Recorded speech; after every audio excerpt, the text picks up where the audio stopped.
Bismillahirrahmanirrahim. Alhamdulillahi rabbil alamin. Ar-rahmanirrahim. Maliki yaumiddin. Iyyaka na'budu wa iyyaka nasta'in. Ihdinas siratal mustaqim. Siratal ladzina an'amta 'alaihim ghairil maghdubi 'alaihim waladdallin. Adapun sunnah cara saat ini kita akan mengangkat masalah hadis al-hadis yang akan disampaikan dulu kita, dan yang kedua itu masalah fikih, dan yang ketiga ada pertanyaan maksimal 2 pertanyaan. Maka siapkan 2 pertanyaan buat ilmu kita ya, karena dalam ilmu ini ada yang menyenangkan, ada yang memberi pelajaran yang benar, ada yang mungkin saja, ada yang berrealisasi juga akan mendapatkan ilmu Allah Subhanahu wa Ta'ala. Tanya jawab itu jadinya suatu ilmu ya Pak ya. Marilah pada Kiai Haji Ahmad Tuan kami persilakan. Tafadhol.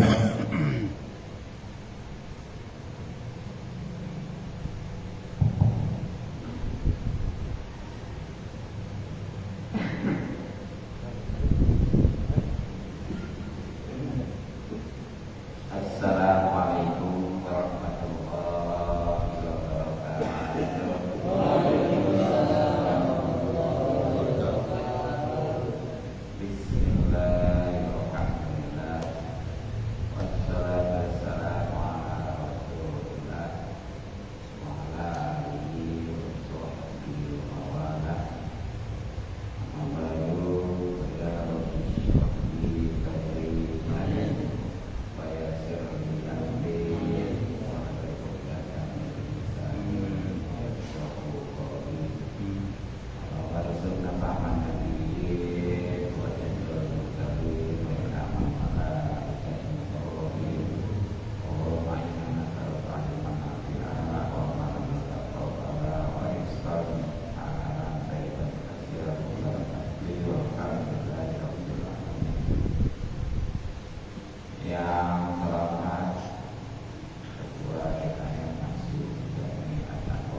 Fadilatul Zikrillah Ta'ala menerangkan tentang keutamaan zikrullah Ta'ala. Jadi di bab yang ke-21 kita coba hadis matan dari kawan. Insyaallah menjelaskan tentang fadilah atau keutamaan zikrullah. Kita ketahui sebelumnya bahwa yang namanya zikrullah itu mengingat Allah di mana dan kapan juga, serta dengan cara apapun juga.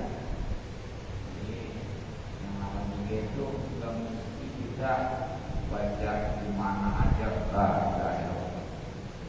yang penting mah kontak ya, bahkan ya seperti kita sholat, puasa, itu artinya untuk zikir ya. Pokoknya mah semua perintah Allah ketika dijalani itu sebenarnya mah untuk zikir. Dan terkenal ini Allah Subhanahu wa Ta'ala berfirman di dalam surah Al-Baqarah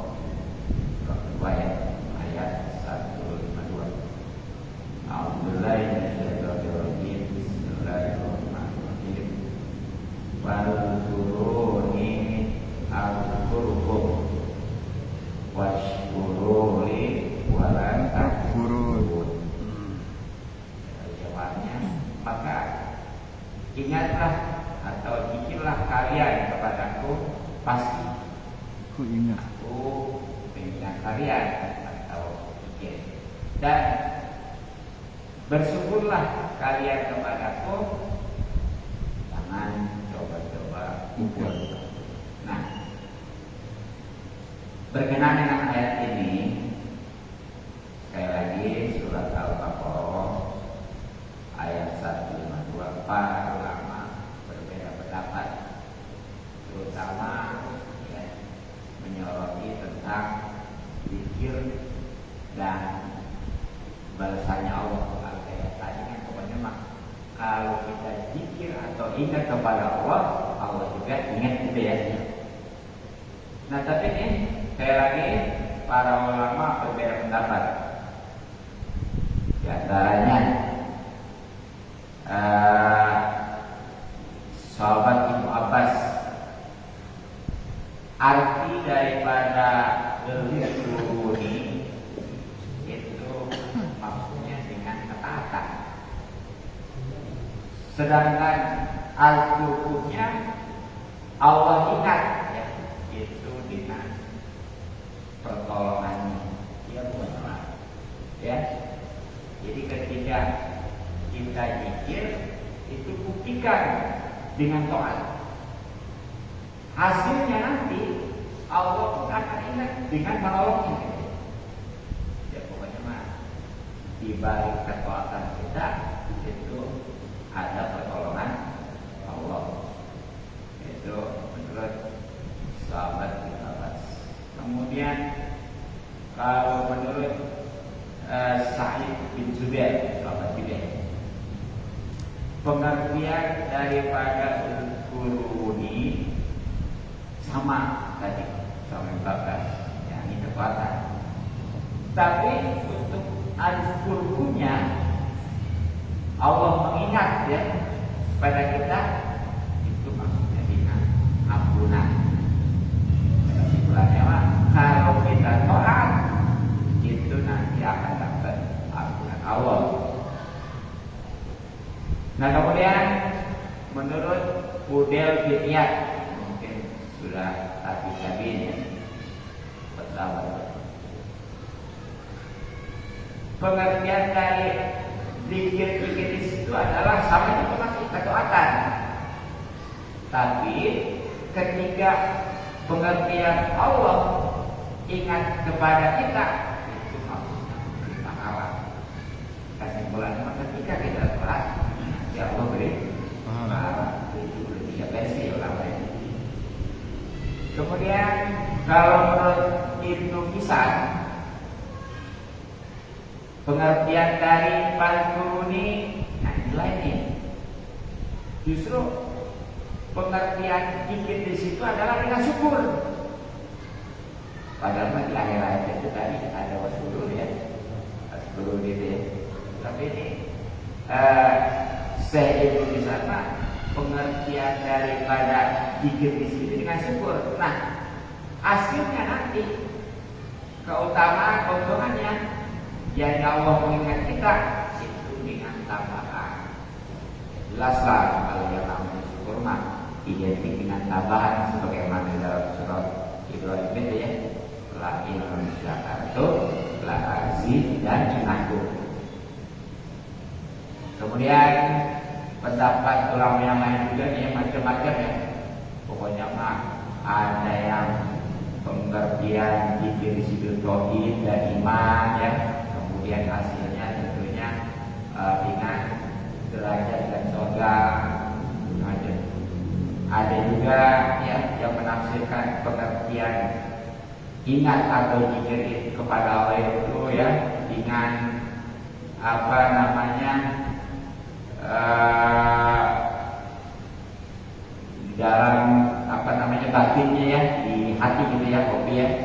Nah, kemudian ya hasilnya insya Allah untuk penduduk bumi juga itu akan selalu ingatnya. Pokoknya macam-macam tentang pengertian ayat 152 surat Al-Baqarah.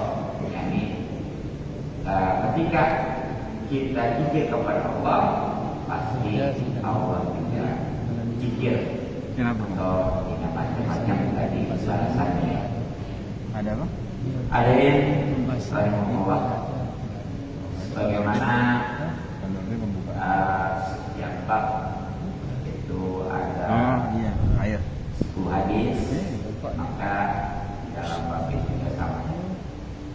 Nah di antaranya Qala telah bersabda Rasulullah sallallahu alaihi wasallam, zikrullah mengingat Allah alaqul imani itu adalah tanda ataupun tanda keimanan. Wa barakatun dan kebebasan minan nifaqi dari kemunafikan, husnun dan penjaga minan syaitan daripada syaitan, wa hifdzun serta juga sebagai penjaga juga minan dunia daripada neraka ya. Jadi di antara keutamaan zikir sebagaimana yang harus sabdakannya Ustaz yang terjemahannya kurang lebih bahwa zikir itu merupakan bendera ataupun ciri iman seseorang. Jadi dengan kata lain, keimanan seorang itu bisa diukur dengan sejauh mana zikirnya ingatkan kepada Allah. Kalau dia makin banyak zikirnya kepada Allah, baik jahar maupun kopi ya, tangan maupun hanya di hati, itu berarti makin tebal keimanan. Pokoknya makin benar-benar dia banyak dan sering, apalagi tidak lepaskan dari kontak kepada Allah ya, itulah menunjukkan kemantapan imannya. Kemudian yang kedua, kebebasan dari neraka daripada seperti kafir. Itulah karena memang iman sudah mantap ya, walaupun awal dipaksain pikir-pikir ya.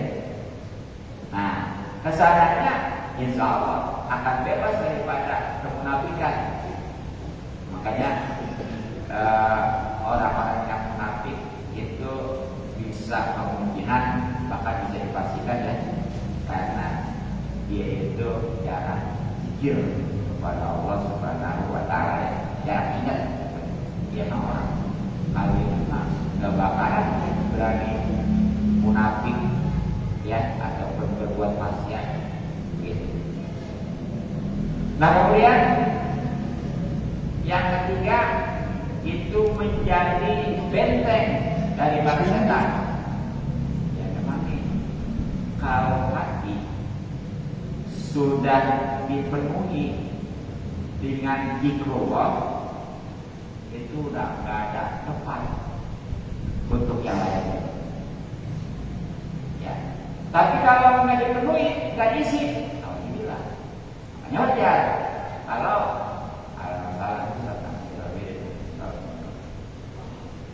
makanya wajar kalau dia itu rajin, ya dikeluarnya itu akan terjaga, akan terbentengi daripada setan. Baik itu umpamanya bisikannya maupun gangguannya ya. Makanya itu kalau orang-orang yang sudah terpengaruh akan suka ada suka kesurupan itu ya, tahu nggak? Itu kadang-kadang kosong hatinya, kayak diisi dengan zikir. Kalau memang dia diisi dengan zikir nggak bakalan. Dan insya Allah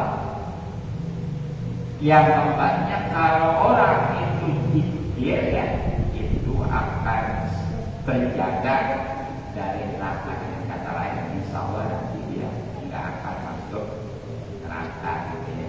Ya karena memang tadi kan, apalagi buktinya ada yang taat ya, ada yang umpamanya tadi bersyukur ya, wajarlah kalau endingnya kalau orang zikir itu nggak bakal masuk neraka kalau memang betul-betul gitu ya. Nah kemudian waqala, dan telah bersabda baginda Nabi Sallallahu Alaihi Wasallam, afdhalul zikri, paling utama-utamanya zikir, al-zikru, yaitu zikir al-qablu yang sama. Walaupun tadi yang namanya keutamaan zikir itu luar biasa ya. Nah tapi ternyata nih, kalau pengen tahu yang namanya zikir paling utama, walaupun tadi sekali lagi ya, sholat zikir, zakat zikir, puasa zikir, pokoknya semua perintah Allah itu sebenarnya tujuannya untuk zikir. Nah tapi berbicara yang paling utama zikir itu adalah zikir hobi. Apa itu zikir hobi? Zikir yang hanya di hati gitu ya. Gitu. Sebab zikir tadi ya, nggak mesti dia di mana dan apa juga jauh bagus sih, karena setiap dibacakan di dalamnya ada lafaz Allah itu jadi zikir, dan semakin banyak dibacanya disebutnya makin banyak pahalanya. Oh ya dikatakan kullu lafzin lahu lafzul jalalah wa bahwa ikun indawai. Jadi setiap lafaz yang ada lafaz Allahnya maka itu adalah zikir. Faiza kasrat itu ketika banyak disebutnya kasrat ajuhu ya, makin banyak pahalanya. Sekali lagi bagus juga. Tapi kadang-kadang nih mulut mah bahkan pakai speaker ya, sampai kita dengar kemana-mana, tapi di hati kosong. Yang apa tuh? Iya. Jadi masih mending dia walaupun umpamanya nggak baca apa-apa, tapi hatinya otak nih, gimana kenapa gitu ya? Itu benar-benar bisa melindungi dia daripada tadi yang keras. Kalau kamu sampaikan ya, pada kemana-mana tapi kosong. Makanya zikir itu bahkan disarankan. Kalau selawat nggak ada syarat untuk mengerti artinya, walaupun bagus mengerti juga. Tapi yang namanya zikir mah kalau pengen dapat pahala itu kudu tahu pak arti. Ya.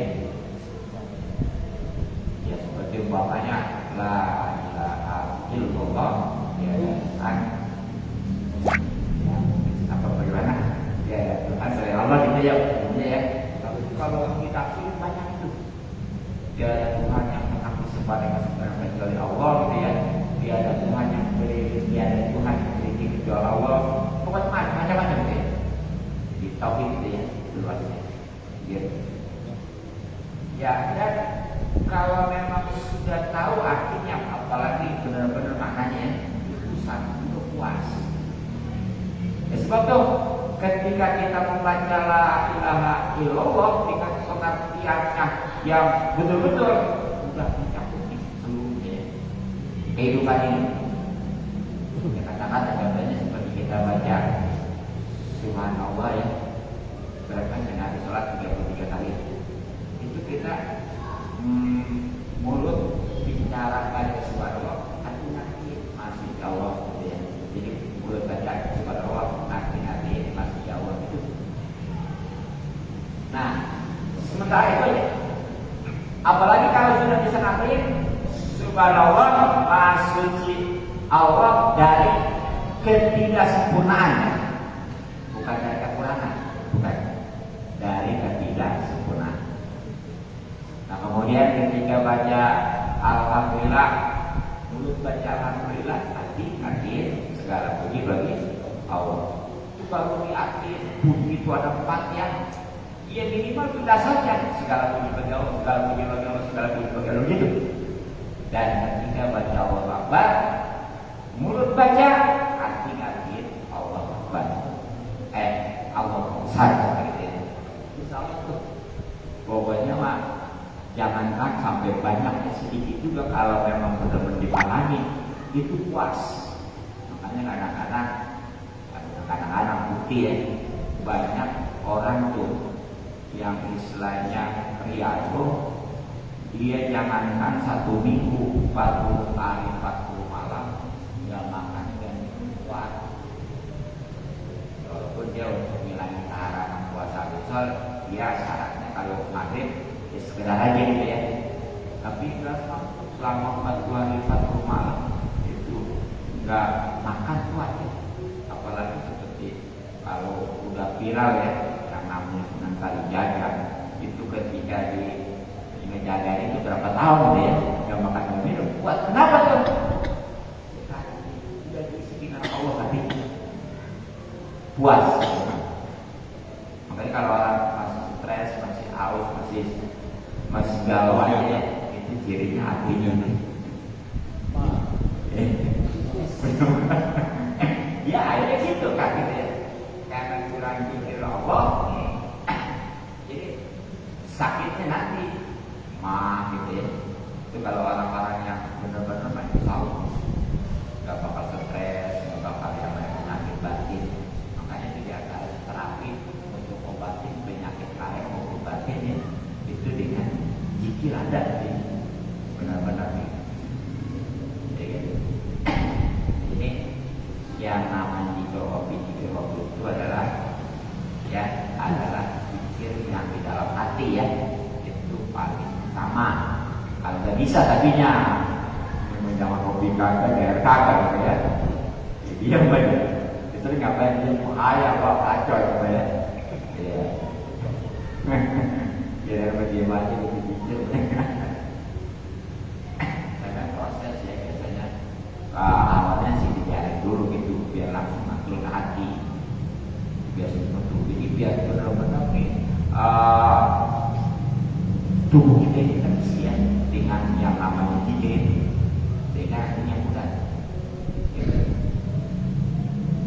Nah kemudian waqala dan telah bersabda baginda Nabi Sallallahu Alaihi Wasallam, asyadul a'mali, amal yang paling berat, ini namanya idobat sifat bermusuh ya. Sebenarnya makan dibalik itu artinya ya, yang paling berat. Dulunya makan paling beratnya amal kan. Jadi amal-amal yang paling berat salah satu itu ada 3 macam. Zikrullah ta'ala, 1 zikir kepada Allah Ta'ala ala kulli halin, pada setiap keadaan. Wa masatul ahli, dan keduanya menolong saudara min malika, dari akan wa insaful fakiri, dan ketiganya insaf kepada orang fakir, al-baisi yang tertimpa kesusahan minasika dari dirimu. Jadi di hadis yang ketiga ini ya, Rasulullah menjelaskan bahwa ada 3 amal yang paling berat. Ini Rasulullah berat ya paling kita ya. Ya ini Rasulullah kalau beramalnya berat, berarti apalagi kita. Nah, mana diantaranya? Yang pertama, zikrullah atau ingat kepada Allah. Gampang itu mah. Iya memang ada memang sepintas saja ya. Tapi ini selalu ala kuliahnya. Jadi pada setiap keadaan di mana dan kapan juga. Itu masalahnya ya. Ya kalau di sholat memang wajar lah ya. Kira-kira nih ketika bukan lagi sholat lagi di mana-mana ya. Ya kalau umpamanya orang kantor lagi di kantornya, kalau memang orang karyawan lagi di kerjaannya gitu ya. Pokoknya pasti ininya. Itu bisa kan? Kalau memang dia tetap bisa, insya Allah aman. Makanya wajar tadi kalau yang ambil itu bisa menjaga daripada setan, daripada neraka ya, dan kemunafikan.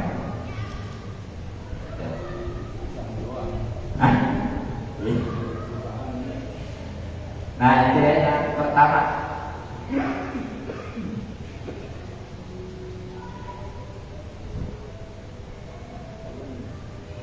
Kemudian yang keduanya tadi ya, wa muasatul ahli min malikah. Itu masa itu ya kali itu menolong atau memberi kesenangan lah ya. Saudara dengan hartanya, dengan harta kita ya. Ya ini mungkin karakter manusia kan tahu Rasulullah ya.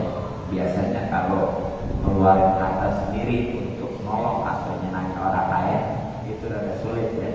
Kalau memang dari harta orang lain ke orang lain tuh ya, yang namanya umpamanya sumbangan gitu ya, lebih enak. Tapi kalau dia ngajak gitu ya, yuk umbang tapi dia yang kasih gitu ya. Yang terbaik mah justru sebelum orang ya, kalau mau ngajak mau ini seperti untuk Palestina gitu ya. Iya, sebelum yang orang dia dulu gitu, mestinya gitu ya. Nah, makanya di sini disinggung oleh baginda Nabi yang memang umumnya gitu ya. Kalau ngajak mau gitu ya, rajin, gila sendiri. Saya mestinya kan itu diri dulu baru ngajak, jadi lebih enak nantinya gitu. Iya, lumayan sudah itu lumayan gitu ya. Iya. Ya, daripada masih ngajak agak gitu ya. Jadi berbagus sih. Dan yang ketiganya, amalan yang paling berat tadi adalah wa isaful fakir baisi minasika ya. Sama nih. Tapi kalau tadi makan saudara yang umum ya, mau kaya miskin tadi mah. Nah kalau ini khusus itu kepada orang miskin ya, orang fakir itu melayani. Jadi kalau sebenarnya sama aja sih, tadi atau nolong ini melayani ya, sama juga.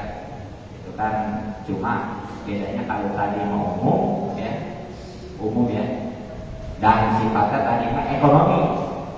Kalau ini mah khusus fakir dan hubungannya dengan diri ya. Kan tadi mah menolong saudara dengan kata. Kali sekarang ini menyenangkan atau membantu orang fakir yang kesusahan dengan diri ya. Ya sebenarnya mah juga sih. Itu. Kemudian Bapak dan telah bersabda baginda Nabi Sallallahu Alaihi Wasallam, alamatu hubbillahi, ciri cinta kepada Allah, hubbul dzikrillahi, yaitu cinta zikrullah.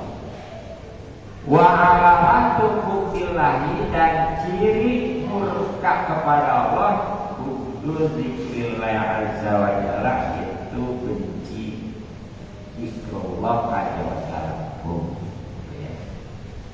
Jadi bukti cinta kepada Allah itu adalah dengan cinta zikrullah. Ya, memang ini sesuai dalam kaidah Iza apa namanya, Iza ahabba syai'an kasura zikruhu. Jadi ketika orang itu mencintai sesuatu, pasti banyak nyebutnya. Makanya di sini kita orang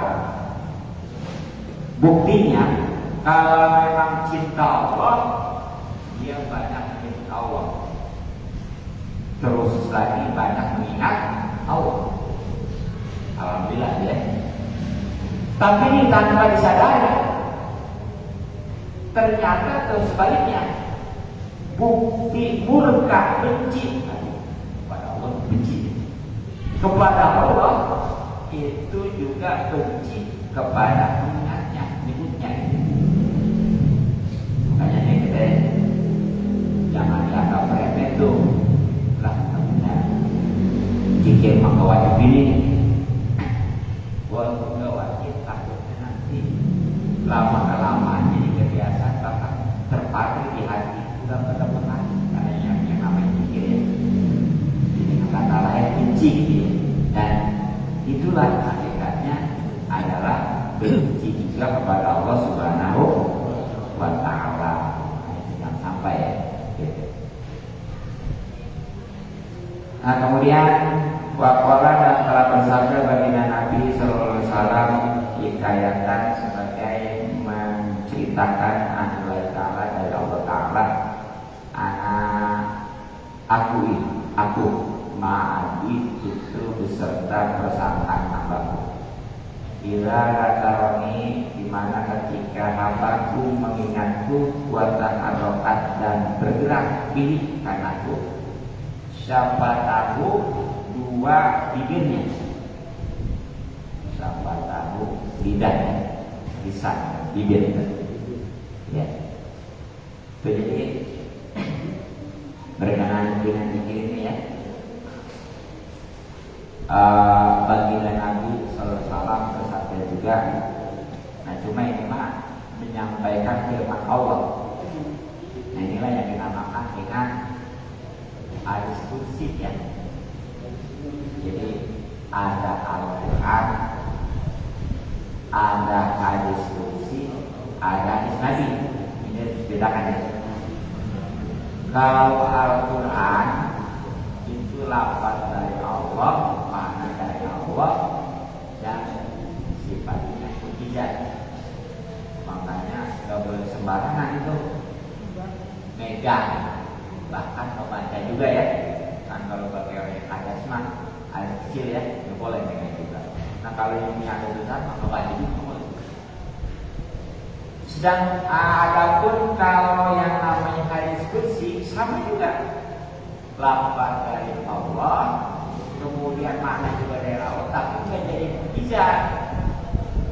Dan nggak ada dalam Quran, nggak ada, tetap saja jadi dalam Quran nggak ada. Nah makanya dia kan walaupun istilahnya nggak punya wudu, megang kitab hadis qudsi, ada kan ya kitab khusus tentang hadis qudsi ya. Kenapa? Bahkan ketika punya judul ngebaca nggak masalah, karena ini mah walaupun lafaz dari Allah, mana dari Allah, tapi jadi bisa. Dan yang ketiganya bagi namanya hadis Nabi ya. Hadis Nabi mah lafaz mah memang dari Nabi, tapi mana mah tetap dari Allah. Sebab Nabi itu sembarangan berkata kecuali dengan wahyu gitu ya. Makanya sekali lagi walaupun lafaznya dari Nabi, tetap itu Nah ini nih. Jadi walaupun ini santaran Nabi tadi ini bukannya hadis, tapi memang hadis kursi ya, bukan Al-Quran. Ya. Nah di mana nih Allah Subhanahu wa Ta'ala berfirman dalam hadis kursi itu, aku beserta hambaku. Nah ini beserta ini maksudnya mah tadi ya, bisa pertolongan, bisa umpamanya ampunan, bisa ya segala-galanya umpamanya ya. Nah bila ketika hambaku menyebutku dan bergerak kataku kedua bibirnya, itu luar biasa nih ketika seorang hamba kita insya Allah ya, itu umpamanya zikir kepada Allah, ya tentunya kalau dari zikir mah pasti yang namanya bibir bergerak ya. Tapi sebenarnya mah kalau kita hanya menyebutin Allah itu bibir nggak bergerak. Coba ya, Allah itu kalau pas bikin sampai rapat salah itu Allah. Ini kalau kemarin ada Allahu Akbar, wah itu mentakdir itu salah itu ya. Iya. Jadi kalau menyebut Allah itu makanya luar biasa, tanpa izin bergerak bisa ya. Iya. Makanya ketika dia dalam keadaan kritis seperti menjelang kematian, bibirnya kan nggak bisa bergerak ya. Yang bisa Allah bisa gitu. Nah, itu ya pokoknya mah dengan kata lain nih maksudnya pada hadis ini apa namanya pertolongan Allah, bantuan Allah ataupun bukti dari Allah itu bagaimana sangkaan kita ya. Kalau hamba kita itu menyangka baik ke Allah, kalau itu kita baik. Tapi kalau umpamanya zikir kepada Allah tapi nyangkanya buruk, dibukti itu buruk. Makanya dalam hidup ini ya mestinya tuh walaupun dalam keadaan susah juga jangan ngomong susah lah ya, tapi dibuktiin. Ketika lagi nggak punya duit itu jangan ngomong punya duit. Ini mah lagi punya duit juga takut dipinjam, takut dipinta, bilang enggak ya. Bilang aja bro, beda kan ya, nggak punya duit sama belum punya duit. Kalau nggak punya duit udah mengkap, kalau dibilang nanti takut benar-benar dipikir juga pernah punya duit. Tapi kalau belum punya duit, belum kan? Suatu saat punya gitu.